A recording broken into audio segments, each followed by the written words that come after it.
현대사회에서 인생은 곧 고통이다. 어머니의 태교를 시작으로 고등학교까지 부모님의 기대감이 더해져 무한 경쟁에 내몰리는 삶을 산다.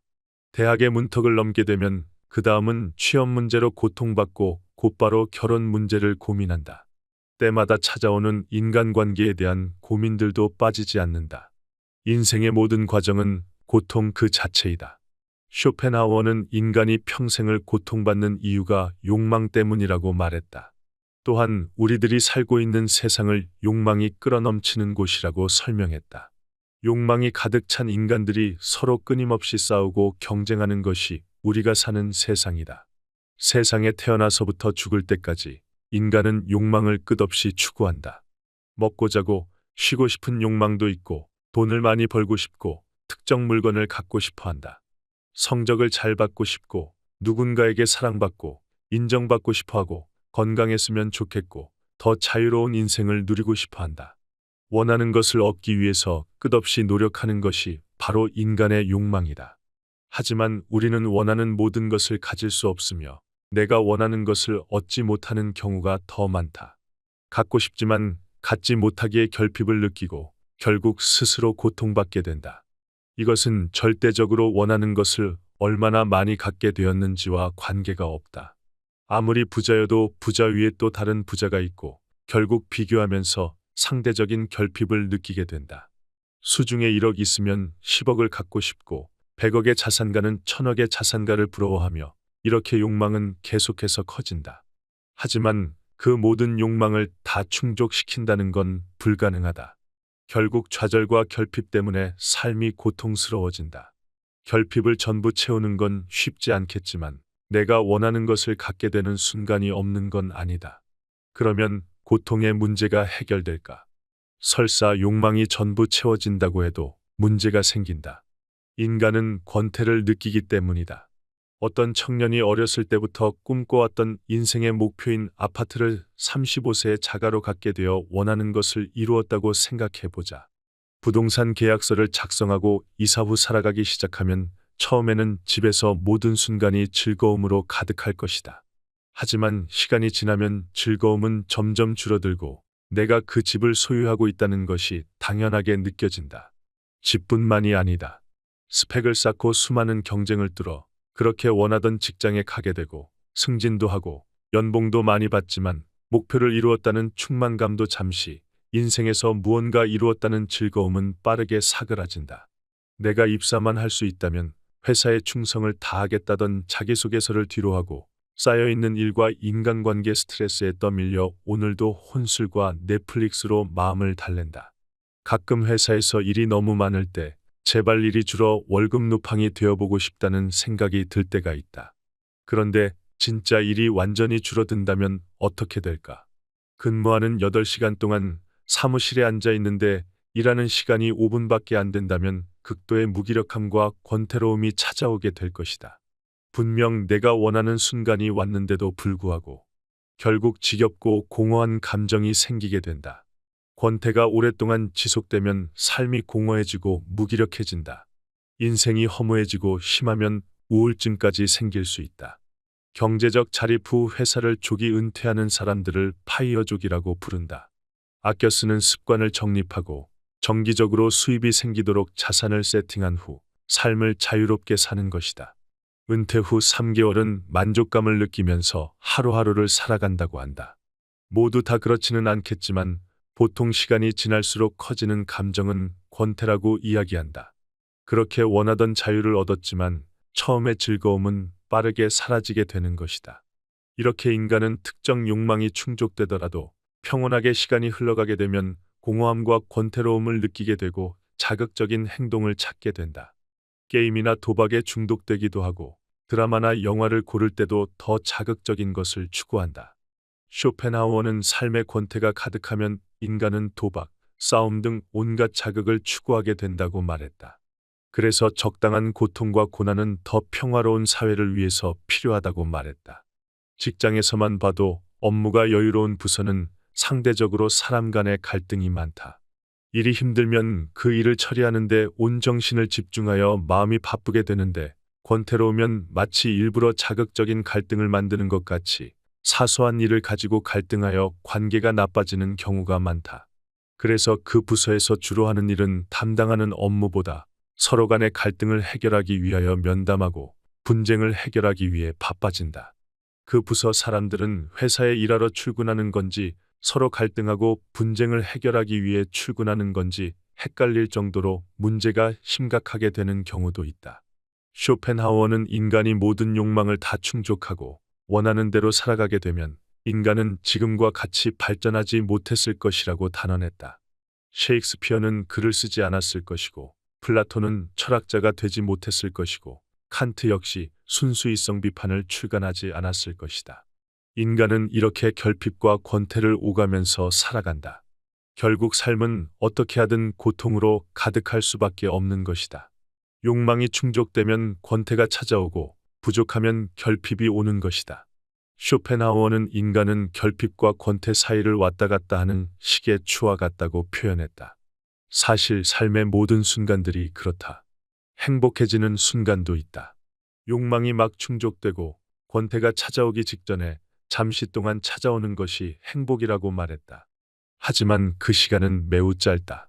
그래서 쇼펜하우어는 삶의 목적은 행복이 아니며 오히려 삶의 목적은 고통인 것이 더 합리적인 표현이라고 말했다. 쇼펜하우어의 세계관은 이 세계를 신이 만들 수 있는 최악의 세계라고 말했다.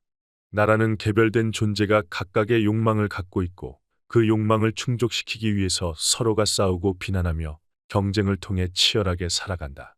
결핍을 강하게 느끼는 한 사람이 다른 사람을 끌어내리기 위해서 노력하고 반대로 권태로움을 느끼는 사람이 자신의 자극을 위해서 다른 사람에게 악독한 행동을 저지르게 되는 것이다. 그렇게 형성된 이 세상은 지옥과 같은 것이다. 그렇다면 피할 수 없는 고통 속에서 행복해지려면 어떻게 해야 하는 걸까? 쇼펜하우어는 평생을 결혼하지 않고 반려견과 살았다. 또한 그의 집안은 우울증의 내력이 있었는데 할머니와 아버지가 모두 우울증이 있었다.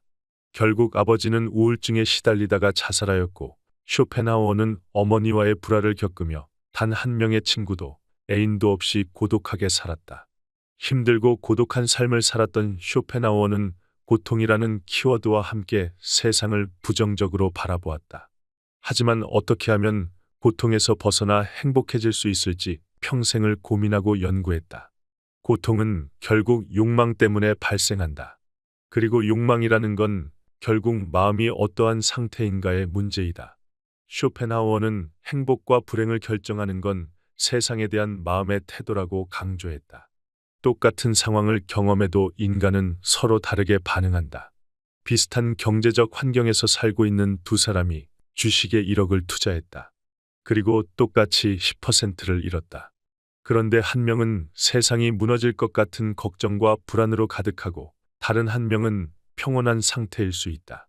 분명히 똑같은 사건이 벌어졌지만 누군가는 부정적인 감정의 영향을 받고 다른 누군가는 감정의 영향을 받지 않게 되는 이유가 무엇일까? 나를 하나의 큰 시스템이라고 생각해 보자. 이 시스템은 나에게 상황이 주어지면 어떤 감정을 결과로 내보낼지 설계되어 있다.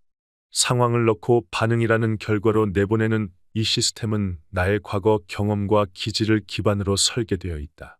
인간이 같은 상황에서 다른 결과가 나오는 건 사람마다 시스템이 다르게 구성되어 있기 때문이다. 즉, 사람 각자는 다른 경험을 하고 서로 다른 기질을 갖고 있다. 그래서 같은 상황에서 다른 반응을 하게 된다. 이 시스템은 뇌과학에서 말하는 우리가 세상을 배우고 반응하는 과정이다. 인공지능 기술은 이와 같이 뇌 시스템을 바탕으로 만들어졌기 때문에 학습 데이터가 매우 중요하다. 개와 고양이를 인공지능 기술로 구분하려면 무수히 많은 개와 고양이의 데이터를 준비해서 인공지능을 학습시켜야 한다. 그리고 학습은 각 인공지능만의 모델을 가지고 이루어진다. 여기서 학습 데이터는 경험이고 인공지능의 모델은 기질이라고 이해하면 된다.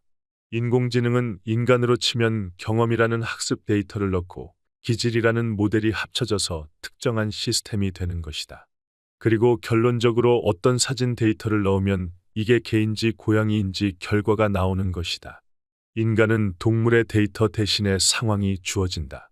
그러면 내 안의 시스템이 주어진 상황에서 어떻게 대응할지를 구분한다. 구분한다는 것은 과거에 학습된 경험과 나의 타고난 기질이 합쳐져서 발생하는 특정한 반응을 의미한다. 그래서 우리는 상황이 내 눈앞에 일어나면 분노하기도 하고 좌절하기도 하며 기뻐하기도 하는 것이다. 인공지능은 좋은 학습 데이터가 있어야 좋은 기술을 만들 수 있다. 인간의 시스템도 마찬가지다. 인간의 기질은 바꿀 수 없겠지만 어떠한 경험을 내 시스템에 쌓았는가에 따라서 상황에 대한 나의 반응이 달라질 수 있다. 그래서 내 안의 시스템에 어떠한 경험을 넣을지가 매우 중요하다.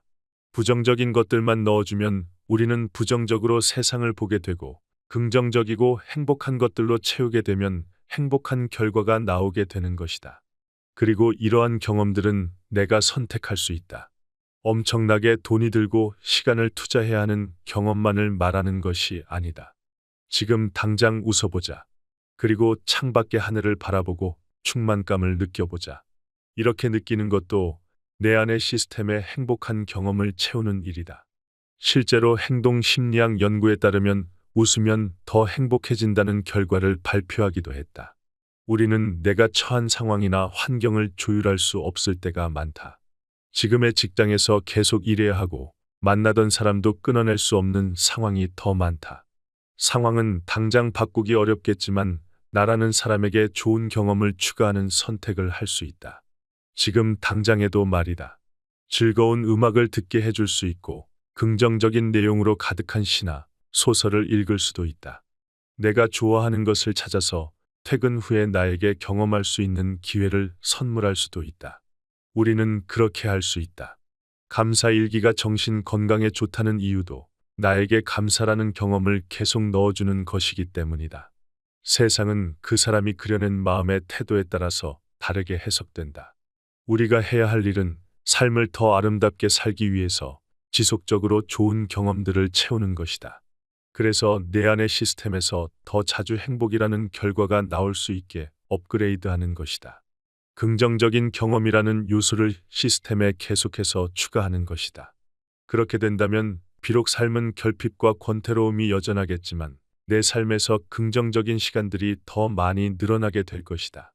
많이 웃는 사람은 행복하고 많이 우는 사람은 불행한 것처럼 우리는 고통에서 벗어나서 더 즐거운 시간들로 삶을 채울 수 있다. 그러니 나에게 좋은 경험들을 많이 선물해 주자. 삶이 더 빛나게 될 것이다.